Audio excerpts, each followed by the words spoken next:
Every day I'm chocolate. I'm a spray champagne, make it rain just to let you know. What is up, everybody? It's your boys Casey and Travis here. Welcome to this week's episode. We are the Reserves. What's up, guys? In this episode, we're going to be doing previews and reviews of different topics in sports. You alright, Tom? Yeah, sorry. Okay. Anyways, in today's episode, there's only going to be 3 top takes because this week there wasn't really much going on. Anyways, because Casey needs to be something here. Number 3 is going to be the OARs in the Olympics. Who are they and why are they there? Well, listen here there, buddy. It's the Russians. It's the frickin' Russians. There's over 100 of them. They were granted, can't think of the term, but they were granted basically the right to participate, but they cannot represent Russia. They cannot bear the flag. They cannot bear their colors. They are under OAR, just for an abbreviation of Olympics something something. I don't know, but I think it's pretty cool. I mean, it's nice that they did that. Yeah. Doesn't it like violate some type of rule though, being like disguised, still being from Russia and still being able to compete? Well, I mean, they're disguised. Like, I mean, obviously people in the Olympics know they're the Russians. Right. But I mean, for watching at home and you see OAR on your screen coming in 3rd place, I mean, I think they're leaders in bronze medals collected, I think, right now. Yeah. So it's, I guess it's cool, but it's also kind of like, all right, well, I thought they were banned from participating in the Olympics because of the whole drug incident, but right. it's... Yeah, because when they were using the performance-enhancing drugs, they were automatically violated from being able to play. Yeah, that's the thing. So here we are, number 2. We got our boy Nikola Jokic with the fastest triple-double ever. How do you feel about that, Travi? First of all, he's a center. I feel like that shouldn't happen that quickly, but maybe they underestimated him to where he was able to get those stats, but good for him. Yeah, I mean, the stats, I mean, to get a triple-double, I believe it was 16 minutes. How do you get a triple-double in 16 minutes? Yeah.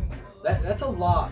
You can't, it's nothing to shy at, because once you hit a triple-double, it's like, oh, wow, that's a great game. You're going to triple-double in 16 minutes in the first half, let alone, there's nothing you can do to change that. Right. I mean, technically, I think it was 16 points in 16 minutes. I mean, yeah, granted he didn't get that many points, but it doesn't matter. Yeah. Still 16 minutes, 16 rebounds. I think it was 11 assists or something like that. Yeah. But either way, each minute he was on the floor, he was being productive. Yeah, you can't shy at just because he didn't have a lot of points. It's the fastest triple-double ever. Yeah. 16 minutes to get a triple-double is like, I don't know. Sometimes you can't even come back and cheese in 16 minutes, so this is pretty phenomenal. I think this is a big deal in my opinion. And I do love mac and cheese, so. Yeah, I mean, it's a valuable item in my life. Just to clarify, he lost to Porzingis last year in the skills challenge, so nothing to shy about. Just saying. Anyways, our first 2 top takes were kind of short because, once again, this week didn't really have much going on. So for number 1, now, this is kind of different for me because I've never been much of an MLB fan. But doing this, I decided I want to start getting into it. So it's going to be the MLB Spring Training.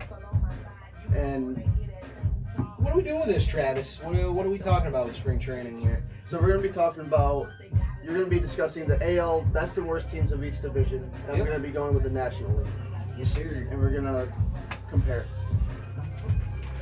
So with the NL East, the best, I have to go with the Nationals. I mean, overall, they're better than anyone in the East. I have the best as being the Nationals in that division because overall, they're the best ranked team. In certain key stats. They need to win in the postseason, though. I mean, they're kind of putting. Yeah, I don't know what's up with them. I mean, they're kind of putting seasons to waste. Yeah, granted, they don't have the greatest roster, but they are one of the best teams in their division. If not, they're a top team in baseball. Regardless, they're a top team in baseball. They need to win in the postseason. They choke every year. I mean, choke is a little bit of a hard term because I wouldn't say they choke, but they choke. How can you not? They can't win a playoff series. Right. They can't. It needs to happen. They need to get their head out of their asses and win the game. I agree. So for the worst team in the NL East, I have the Phillies. They are 26th in home runs and 23rd in on-base percentage. That's too low. This is last year, right? Yeah. Yeah. They got to get batting, but if you look at the Phillies, you can't really think of the Phillies of, oh wow, they have really great players. They do have good players, don't get me wrong. They do have good players, but nobody stands out as, this guy is our star player. There's no definitive player on a lot of teams. And yes, he may be their best player, but that doesn't mean he has a leadership role. Right. So going into the AL East is going to be tight this year. As you can see, I am a Red Sox fan. So, I mean, I hope the Red Sox are going to do good this year. There's a lot of skepticism. My best teams, it's going to be tight at the top, Red Sox, Yankees. It always is tight in the AL East, but this year, with the Yankees adding who they added in Stanton, Gary Sanchez, they have Aaron Judge. There's nothing you can do to shy at them. Last year, they were 7th in batting average, batting .262, which is slightly above average for the MLB. They were 5th in ERA at .372, and their batting was just, I mean, you can't argue that their batting was phenomenal. My argument with the Yankees is the batting is so streaky. Every single one of them players is streaky. Look at Stanton last year in the first half of the year. I think it was only like 20 years, not even 20 home runs by the All-Star break, and then he exploded for 30 after. And Judge, I mean, he's one of the streakiest players out there. He'll do really good, really bad, really good, really bad. If you look at his whole career, he was really bad when he first came up to the majors. And then this second year, which was technically still his rookie year because he didn't get enough at bats, he did really well. And then the Red Sox were 4th in ERA. Their pitching was phenomenal last year.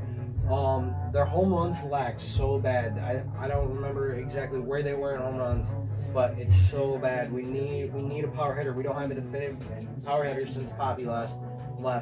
And this one surprises me. Last year we got 6th in stolen bases because to me, I look at our team and we don't have speed. I don't see the Red Sox as having speed, but we were 6th in stolen bases at 106 stolen bases. Plus, our whole roster is pretty much coming back. We got Pedroia coming off a knee surgery. There's a lot of hope surrounding this team. Price is back, looking to make a comeback off his injury from, I believe, 2 years ago. So there's a lot of hope around us. As for the worst team, it's going to be the Rays. It's a total rebuild at this point. You can't do anything about it. Tampa Bay needs to move. They need to get to a different stadium. Their stadium's below average by far. They were way below average in RBIs last year. They had 671, which is 23rd overall. They were almost last in RBIs, and their batting average was 25th. Their batting was straight abysmal, and there's no excuses for it. Right. So now we're going to move on to the NL Central. So for the best, I have the Brewers. Their batting average is a little off. Yep. But I think in the offseason, if they bring in some hitters, they could potentially be something. Yeah, I agree. The Brewers were a good team last year. They kind of fell off, but it's tough. That's a tough division. There's a couple good teams, a couple bad teams, but it's always usually a tight contest. It's never usually, oh, they're really well, they're really bad. But this year, I think that's a good decision picking the Brewers. I think that's a very smart pick for somebody that doesn't really know baseball that well. And we studied this a lot. This is who we feel. This isn't just based off of last year. If the season started tomorrow, if the season started Sunday morning, this is who we pick to win the division. As of right now, who they have, this is who we want, who we think are best fitted at the moment. And so for my worst team, I'm going to say the Pirates. I mean, their home runs and slugging percentage are both ranked 29th from last year. So they also just lost McCutchen, which was their player. McCutchen has always been with Pittsburgh. He's always been that player. He's always been the player there for Pittsburgh. Right. And now they traded him away, and it's... What do you have? You have Starling Marte, who missed half the season because he was using PEDs. Yeah. So for the Central's a tough division because you have last year the Central had 3 teams in the playoffs. Granted, the Twins didn't go far, but for the best team, is going to be Cleveland. Their pitching was first in ERAs last year. They haven't lost anybody. Kluber is going to be another Cy Young candidate this year. He just always is. They're first in strikeouts, fifth in batting average, and seventh in RBIs. Their batting was great. Their pitching was phenomenal. And then even though Chicago wasn't that great last year, the White Sox that is, spring training is going to be a huge testament for them. They have a lot of top prospects this year. Yoan Moncada's still there. Rip to my guy because I wish he was still on the Red Sox because I really did like his play. But he's got a lot of hope. I would go peep him in spring training, see how all their prospects do because it's going to be a true testament where they go. Again, my hopes, I pray the Twins go to the playoff. They're coming off a huge postseason. Yes, they didn't go far. That's not what I mean. I mean, they went from being the worst team in baseball ever. They were the worst team coming back to make the playoffs. It's great. I'm so proud of the Minnesota Twins. It just shows the type of people they are. And I hope they do really well. I hope they make it back to the playoffs, whether they win the division or not. As for the worst team, handy-dandy paper here, it's going to be the Royals. Batting and pitching was simply awful. It was abysmal last year, and it's just, that's it. You can't hit the ball, you can't win games. Can't pitch the ball, you can't win games. And that's it. They couldn't pitch. Their hitting and pitching were awful. They lost key players. They have not gotten Hosmer back. They haven't gotten Moose back. They're not going to be able to afford both. So it's going to be a lot. Getting Hosmer back is going to be key. If they get Hosmer back, it's going to help. If they get Moose back, it's going to help. But they have to get one back. They have to get another key star back. Right. And I don't think they're going to. So guys, we're going to move on to the West divisions, NL and AL. So my worst, I got the Padres. Simple, I think, rebuilding stage because across the board they're just... Yeah, the Padres have been really bad for a while. There's nothing else to say. There really isn't. The Padres need to start something. The Padres have not been good. They hosted the All-Star game a couple years ago, and it looked good for the city. It was really nice. Their All-Star game was phenomenal. However, they don't have a team to show that city. Right. Seattle needs to rebuild, get a good free agent. There's a lot of them out there. Seattle has enough money to land one of them. It's doing it. It's simple as that. It's the same thing with every team. You either made a lot of moves or you didn't make any moves. Right. And a lot of teams haven't made moves. That's all I can say about free agency at this point. Yeah. So for the best team, I have the Dodgers, obviously. So they need to do more this offseason with a few more trades. Knowing that they were one win away from being in the World Series, they really haven't done much to try to better their team. I mean, that's a pretty good team already, but there's still key things that they can add. Like you said, they were there. They were in the World Series. They had the chance, and they didn't win. It's not that they blew it because they played really good ball. They did play really good ball. It doesn't matter. They played really good baseball, but they didn't close the door. And don't get me wrong, Astros, best team out there. They were the best team last year. If they didn't win the World Series, I would have been shocked because they were the best team in baseball. You can't argue it. They were the best team in baseball. So heading to the American League West as our final division. I mean, I just stated Houston was the best team in baseball. And I'm not saying they're going to be the best team in baseball, but they're going to be the best team in their division. They're going to be. There's no doubt. You don't go from... You had no major losses this offseason. You didn't lose anybody. They're going to be prepared to do the same thing next year. You don't go from first in batting average at 282, second in home runs, first in RBIs, second in strikeouts. Their pitching was nothing to shy at. They were the best team in baseball in hitting. They're one of the best teams in pitching. They're the best overall team in baseball. And they're going to win their division again. It's going to happen. There's no argument. If they don't, I'd be shocked because there's no way everybody falls off like that. Seattle is going to be a lot better. Just from who they signed, from who they got, Seattle's going to be better than they were. I'm not saying they're going to get the playoffs. I'm not saying they're going to win the division. They're going to be a better, more baseball-sound team. As for the worst team, Oakland Athletics, I don't know what to tell them. They're awful. They're just an awful all-around team. Their farm system's trash. They have nobody that stands out to me. Nobody that I think he's going to be something someday. They have bad batting. Somehow they hit home runs, which I don't understand. They somehow hit a lot of home runs. Their base running was awful. So unless they hit home runs, they probably didn't score because nobody ran the base as well. Nobody ran the bases well. So Go big or go home. to me, they're going to be the worst team in their division. They are going to finish last in their division, if not second to last. If they don't finish last, it's going to be close. They are a bad team this year. They're not going to do well, in my opinion. If they do, I'll be happy for them because it'll show the tenacity of the boys. Right? But I don't believe it'll happen. That's my opinion. Right. All right, so now we're going to introduce our first installation of halftime. Halftime is where we're going to review any season at its midway point or an all-star break. So in this case, we will be reviewing the NBA season thus far because it is all-star weekend, and you know how big all-star weekend is in the NBA. It's huge. It's one of the biggest all-star breaks of any sport. They always treat everybody well. The celebrity game was really good last night. So anyways, let's get right into it, Travis. So, I think for the first pick, because we're going to do our own drafts, we're going to create our own draft order and see where our teams would be. So, I'm going to go with Giannis Antetokounmpo. And I don't really care because I don't want him on my team anyways, Travis. That's good. I mean, I should go with my boy, but I'm not going to go with my boy. I'm definitely going to pick LBJ. You have to. Yeah. He's a captain for a reason.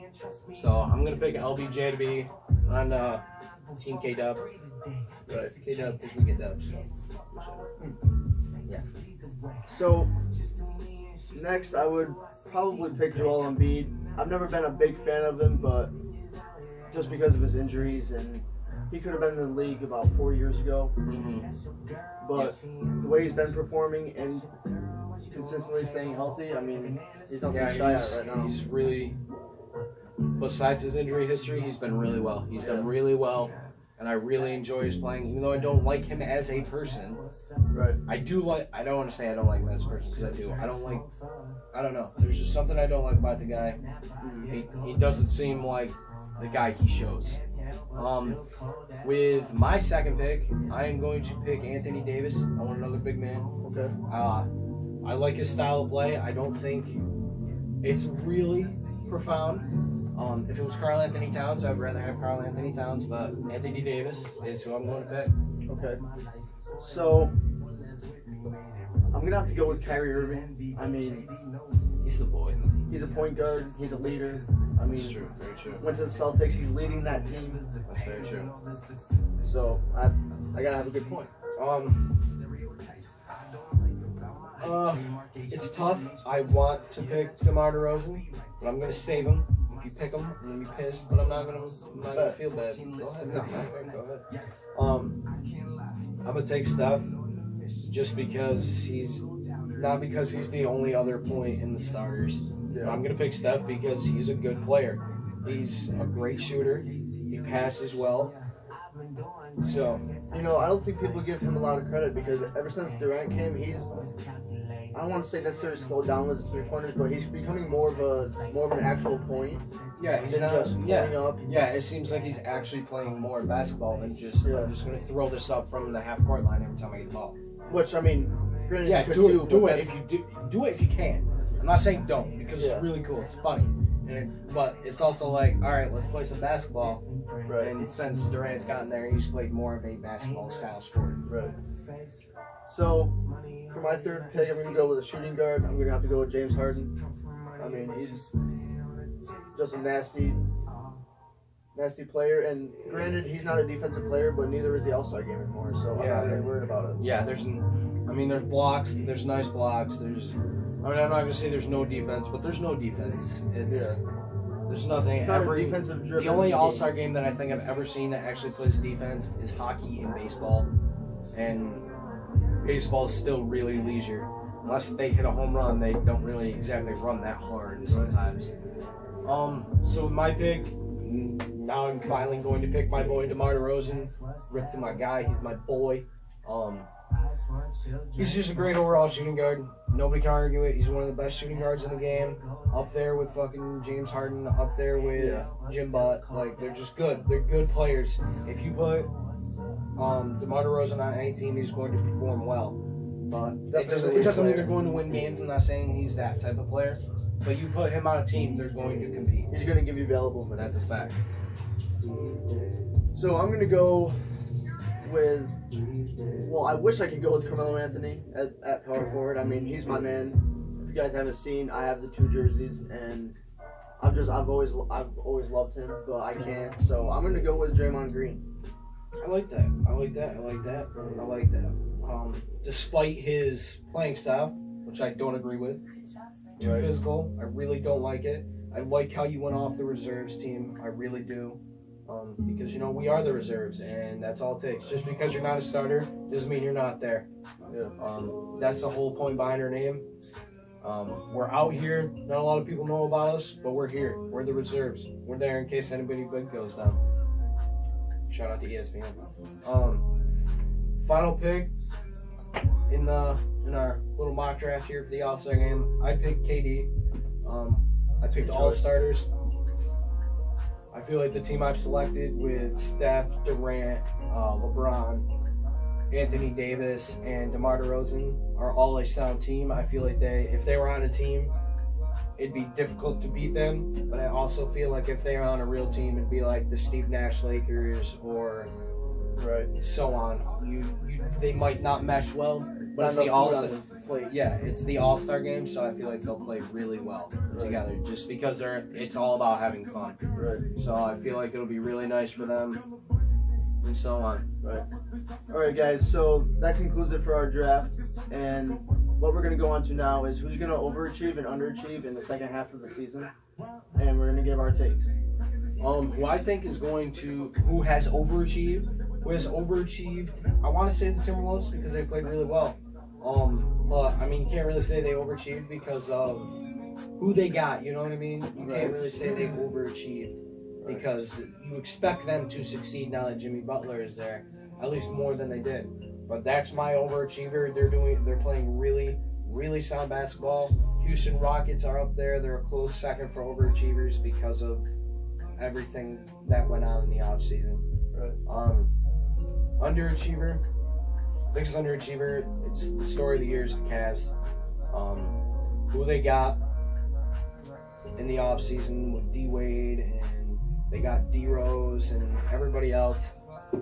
It was really nice to see them, and everybody was like, oh boy, like the Cavs are going for another chip. And they didn't mesh well. Like, there's a lot of things. I've said it before, I'll say it again. If teams don't mesh well at all, if teams do not mesh well, they will not play well together. It won't happen. You can be the best on the paper, but you have to play together. When Steve Nash went to the Lakers and created that team, it was like, whoa, we need to watch out. This is going to be a super team, and then they were awful. It's just, if a team doesn't mesh well, it's not going to perform. Right. So therefore, they are my biggest underachievers. They did not perform well in the first half. And it's simple as that. They were the biggest story of the year, and they still are, but not for what they want to be. Right. So for my overachiever, I'm going to go in the Western Conference. I'm going to go with the Oklahoma City Thunder because you have 2 playmakers in Russell Westbrook and Paul George. You have elite scorer in Melo, but there's a lot of skepticism that they're too much. They need the ball too much. Yeah, there was too much. There was too many balls. Right. Not enough. Right. You know what I mean? So, and I believe they're 32 and 24 or something like that. I think they're doing good. I think they're finally finding the rhythm. Yep. I think they're doing really well. I agree with you. I can contest that. And for the underachievers, I'm gonna go to the East. The New York Knicks. I mean, we started out the season. We were 19-11, and it went downhill. I mean, through the first 30 games, Porzingis was averaging a 30-point outing. He was one of the leaders in points. Yeah. I mean, now he's injured, but right. Still. The beginning of the season, he led our team. He brought us together. Our defense was insane. We were ranked 4th at one time. Yes, sir. Now we're back to the bottom. Me being a Knicks fan, that's kind of heartbreaking because I was talking to him about it. I was really looking forward to a playoff run because it's been 5 years. Yeah, the beginning of the season, it was the way you guys played basketball was really good basketball. I wouldn't say NBA championship, but it was definitely 6, 7, 8 seed. It was definitely there. It was definitely a playoff team. It was more than what we've had. And then all of a sudden it was decline, and then you couldn't make a basket. You couldn't buy a basket. Yeah. There was nothing the Knicks could do right. They played good defense. They played good all-around basketball, but they couldn't buy shots. They could not get enough shots to win. They've played a lot of close games. They've gotten blowouts. They've gotten blowed out. But I don't know, it's rough. I mean, the price you pay when you don't. Yeah. When you haven't won a championship in so long, you can still be the most valuable team in the NBA. But that doesn't mean you can go out and get any player because they look at that team as we're not going to win championships. They have won championship there in however many years. So it's tough. It's tough for the Knicks right now. It's tough to be a landing spot. It's still the Big Apple. It's still the New York Knicks. But a lot of players also look at it as it's the New York Knicks. Yeah. They don't win championships. And it's hard to say, but that's how it is. It's how it is. And I think, honestly, when Porzingis first came in the league, either his first or second season, if Phil Jackson wasn't there creating all the hassle, I don't want to say we would make the playoffs, but I feel like we would have made the playoffs because it's the triangle defense, triangle offense. Yeah, it doesn't work anymore. That's not what the league is. Yeah, it's not 30 years ago. Yeah, not now. It's just like the Raptors. Toronto isn't a city everybody wants to go play for. Right. With DeMar there and Kyle Lowry, it has become a destination possibly for free agents, but they also don't have the biggest market. They don't have anything to be like, hey, come play for us. Yeah. They've been in the league 20 years. They haven't won a championship. It's time they win. It's time they at least get to the finals. They need to be conference champions at some point. They need to get a chip, just like the Knicks. The Knicks need to get back in the playoffs. They need to get to the conference championship, whether they win or lose. There's a lot of teams that need to get there, or they're not going to get free agents. They're not going to get the players they want. So now this leads into who we think will succeed in the second half. What do you think, Travis? Succeed in the second half, I'm going to say either the Bucks or the 76ers. Both teams are starting to find their rhythm now. Both teams are a little bit above 500, and I think both teams close out the season a positive record. So not close out the season, the All-Star break with a positive record. So I think they're finally finding their rhythm. I agree. I think the Cavs are definitely going to do a lot better. Like I said, they were the story at the beginning of the season. They're still the story now. Not because they want to be, but they're going to turn it around. They're turning it around right now. Just in the few games they played, they showed chemistry. They showed everything to be a good basketball team. So I think the Cavs are going to succeed. I really hope they do, just because I hope they don't win the conference championship because it's getting old. It's what brings rating down, is having the same constant teams. Right. So I hope they make the playoffs, because it'd be a huge turnaround. It'd be like that. It'd be really nice. I mean, not that they were ever out of the playoffs, but if they get in the playoffs, it's still a turnaround because they were talking 8th seed, barely. So now on to our championship favorites. I'm going to take this as conference championship. Conference for West is going to be the Rockets or the Warriors, obviously. They're the championship favorites. James Harden is a mile ahead of anybody for the MVP race right now. There's no argument. It's James Harden right now is the MVP. If the season ended today, it's James Harden. As for the East, Celtics and Raptors, Wizards are there. It's whoever performs well in the second half. Like I said, I think it's going to be Raptors, Celtics, Wizards are going to be up there. Cavs are going to get 3rd or 4th. Raptors and Celtics are going to get 1 or 2.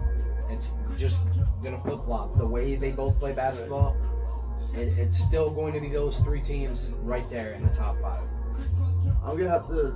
I really can't disagree with you on both ends. I mean, for both West and East. I mean, those 4 teams are the top of their. Yeah, there's nothing you can do. There's nothing you can. Yeah, they're the top teams, Yeah. and the Raptors are the most. I don't want to say underrated, but they're misspoken for. Yeah. As I mean, we were playing 2K yesterday, and even you said like I was playing our friend Will over at William Trap Logs. Go give him a sub. In 2K, he was the Nets, I was the Raptors, and I beat him by 20. But your comment was, it's the Raptors, or should I say, oh, you're only the Nets? Well, yeah, it's only the Nets, but it's now to the point it's the Raptors. Yeah. They are underspoken for, misspoken They for. definitely don't It's get the enough credit. Raptors, just like it's the Timberwolves.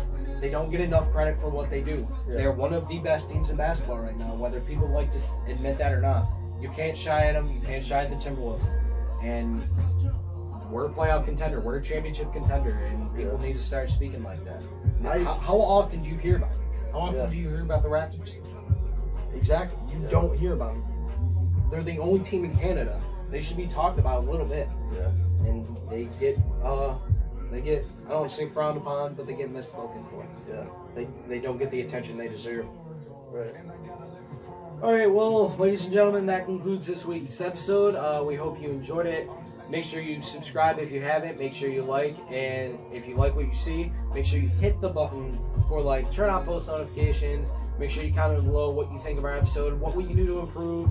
Don't forget to like us on Facebook and follow us on Instagram. We do sub for sub on YouTube. Follow on Instagram. You can always message us on Facebook. Let us know your account. We can always go subscribe to that. And yeah, just make sure to go follow us, like us. Simple as that. Comment. You guys always remember, 1 phrase, 6 words, been ballin', still ballin', stay ballin'. Tell a hater get up out my face. Yeah, I've been ballin' till I